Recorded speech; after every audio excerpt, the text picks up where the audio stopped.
নমস্কাৰ, এই মুহূৰ্তত আহি পৰিছে সন্ধিয়াৰ কেইবাটাও গুৰুত্বপূৰ্ণ খবৰ। আজি লাখ লাখ মহিলাৰ বাবে অসমৰ মুখ্যমন্ত্ৰী ডক্টৰ হিমন্ত বিশ্ব শৰ্মাই নতুন আঁচনিৰ কথা ঘোষণা কৰিছে। প্ৰত্যেক মাহতে মহিলাৰ বেংক একাউণ্টলৈ চৰকাৰে সোমাই দিব টকা। অসমৰ মুখ্যমন্ত্ৰী ডক্টৰ হিমন্ত বিশ্ব শৰ্মাই কৈছে, আধাৰ কাৰ্ড আৰু বেংকৰ লগত যদি আপোনাৰ একাউণ্টখন লিংক আছে তেন্তে আপোনাৰ বেংক একাউণ্টলৈ চৰকাৰে সোমাই দিব প্ৰত্যেক মাহতে টকা। অসমৰ প্ৰত্যেকজন মহিলাৰ বাবে এটা ভাল খবৰ।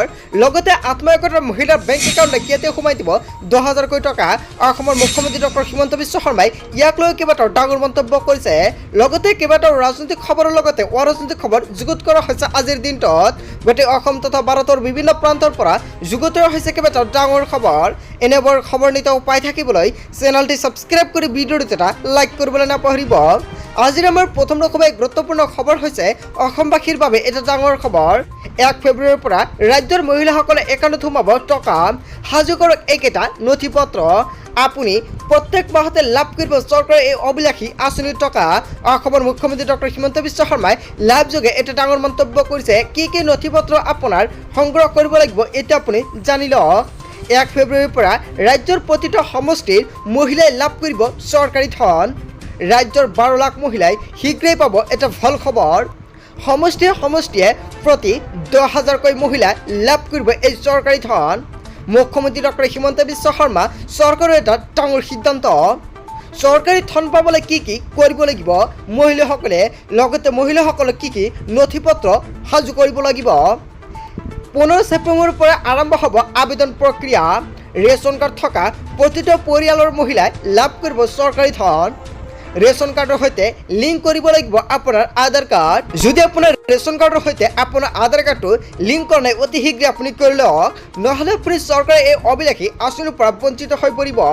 আহি গ'ল অৰুণোদয় 3.0 আঁচনি। চৰকাৰে নতুনকৈ আৰম্ভ কৰিব 15 ছেপ্টেম্বৰৰ পৰা অৰুণোদয় 3.0 আঁচনি।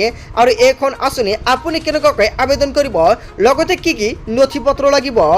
12,60,000 নতুন হিতাধিকাৰীক দিয়া হ'ব অৰুণোদয় আঁচনি। 1 ফেব্ৰুৱাৰীৰ পৰা ৰাজ্যৰ প্ৰতিটো সমষ্টিৰ মহিলাই লাভ কৰিব এই চৰকাৰী ধন। 15 ছেপ্টেম্বৰৰ পৰা চৰকাৰে আৰম্ভ কৰিব অৰুণোদয় 3.0 আঁচনি। যিসকল ব্যক্তি আবেদন কৰিব 1 ফেব্ৰুৱাৰীৰ পৰা প্ৰত্যেকজন মহিলাৰ বেংক একাউণ্টলৈ চৰকাৰে প্ৰদান কৰিব অৰুণোদয় আঁচনিৰ 1250 টকাকৈ। হয় বন্ধু বান্ধৱীসকল, যিসকল ব্যক্তিৰ অৰুণোদয় আৰু অৰুণোদয় 2.0 আঁচনিৰ লিষ্টত নামটো অন্তৰ্ভুক্ত কৰিব পৰা নাই সেইসকল ব্যক্তিৰ বাবে এটা ভাল খবৰ।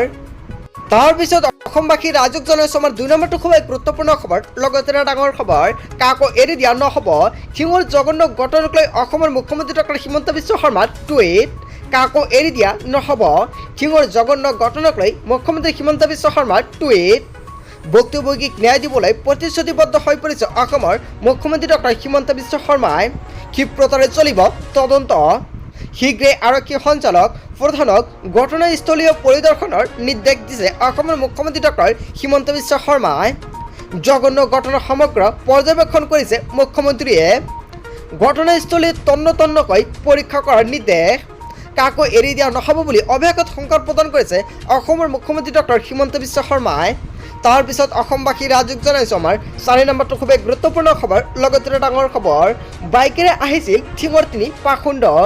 ঘটনাত জড়িত বিশেষ সম্প্ৰদায়ৰ লোক। অসমৰ মুখ্যমন্ত্ৰী ডক্টৰ হিমন্ত বিশ্ব শৰ্মাই অৱশেষত লাইভ যোগে আহি এটা ডাঙৰ মন্তব্য কৰিছে। বাইকেৰে আহিছিল ঠিঙৰ দুৰ্বৃত্ত 3টা। ঘটনাত জড়িত আছে বিশেষ সম্প্ৰদায়ৰ লোক বুলি মন্তব্য কৰিছে মুখ্যমন্ত্ৰীয়ে। আৰু এনে লোকৰ বিৰুদ্ধে লোৱা হ'ব কঠোৰতম কঠোৰ শাস্তি। লোকসভা নিৰ্বাচনৰ পিছত অসমত 23টা এনে ঘটনা সংঘটিত হৈছে। ঠিঙত ইয়াৰ প্ৰথম ঘটনা নহয়। যিবোৰ অঞ্চলত খিলঞ্জীয়া সংখ্যালঘু হৈছে আৰু তেনে অঞ্চলত সমস্যা হৈছে। আমাৰ শত্ৰুকণ মিত্ৰকণ আমাৰ মানুহে নাজানে বুলি মন্তব্য কৰিছে অসমৰ মুখ্যমন্ত্ৰী ডক্টৰ হিমন্ত বিশ্ব শৰ্মাই। ঠিঙৰ অপৰাধীৰ বিৰুদ্ধে লোৱা হ'ব কঠোৰতম কঠোৰ শাস্তি। ঠিঙৰ ঘটনাক লৈ অসমৰ মুখ্যমন্ত্ৰী ডক্টৰ হিমন্ত বিশ্ব শৰ্মাৰ প্ৰতিক্ৰিয়া। তাৰপিছত অসমবাসী ৰাইজক জনাইছোঁ আমাৰ 5 নম্বৰটো খুবেই গুৰুত্বপূৰ্ণ খবৰ, লগতে এটা ডাঙৰ খবৰ। কি হৈছিল ৰাজ্যত ইটোৰ পিছত সিটো জঘন্য ঘটনা। কি হৈছে এতিয়া ৰাজ্যত, ইয়াক লৈ এটা ভয়ংকৰ ঘটনা সংঘটিত হৈছে। পোহৰলৈ আহিছে ইটোৰ পিছত সিটো জঘন্য ঘটনা। 24 ঘণ্টা চাৰিটাকৈ জঘন্য ঘটনা পোহৰলৈ আহিছে অসমত। ঠিঙত কেইবামাহ ধৰি হৈ আছে অপৰাধজনিত ঘটনা। স্প্ৰে গেঙৰ আতংকৰ মাজতে ঠিঙত 3 পাখণ্ডৰ নিকৃষ্ট কাণ্ড। জুনাইদুল ইছলাম আৰু তফাজ্জুল ইছলামক আটক কৰি আৰক্ষীয়ে কি ব্যৱস্থা গ্ৰহণ কৰিছে ৰাইজক লাগে উত্তৰ। এতিয়া এনেকুৱাকৈ ৰাইজে প্ৰশ্ন উত্থাপিত কৰিছে। লখিমপুৰত নৰপিচাচৰ হাতৰ পৰা হাৰি নগল 9 বছৰীয়া শিশু। পবিত্ৰ ধৰ্মীয় স্থান মছজিদত থাকিও জঘন্য ঘটনা। এগৰাকী মুৱাজ্জিনৰ বিৰুদ্ধে অভিযোগ উত্থাপিত হৈছে। বিহালীৰ বুঢ়ৈঘাটতো কিশোৰীৰ সৈতে জঘন্য কাণ্ড সংঘটিত কৰাৰ অপচেষ্টা। গড়ৰ চোতালতে কিশোৰীৰ মুখত সোপা দি দুষ্কাৰ্য অপচেষ্টা কৰিছে। সৌভাগ্যক্ৰমে ৰক্ষা পৰে কিশোৰীগৰাকী। মহম্মদ জুলুৰ হুছেইন আৰু মহম্মদ সুৰজ আলী আৰু মহম্মদ আব্দুল হুছেইনক জেললৈ প্ৰেৰণ কৰা হৈছে। 25 জনক চলোৱা হৈছে সোধা-পোছা। হয় বন্ধু বান্ধৱীসকল, এনেকুৱাকৈ এটা ভয়ংকৰ ঘটনা সংঘটিত হৈছে ৰাজ্যত। ইয়াৰ বিষয়ত জনতাই কি ক'ব, আপোনাৰ মন্তব্যটো নিশ্চয় কমেণ্ট বক্সত জনাব। তাৰ পিছত অসমবাসী ৰাজ্যক জনাইছে মানে 6 নম্বৰটো খুবেই গুৰুত্বপূৰ্ণ খবৰ। লগতে এটা ডাঙৰ খবৰ, ৰাজ্য কঁপাই গৈছে শিঙৰ জঘন্য ঘটনাই। টিউচনলৈ যোৱা এগৰাকী ছাত্ৰীৰ সৈতে জঘন্য ঘটনা। ৰাজ্য কঁপাই যোৱা শিঙৰ জঘন্য ঘটনাই কি হৈছিল সম্পূৰ্ণকৈ জানক। টিউচনলৈ যোৱা এগৰাকী ছাত্ৰীৰ সৈতে জঘন্য ঘটনা সংঘটিত কৰিছে। এতিয়া চিকিৎসাধীন কিশোৰীগৰাকী। তিনি বাসন্তই সংঘটিত কৰিলে ভয়ংকৰ কাণ্ড।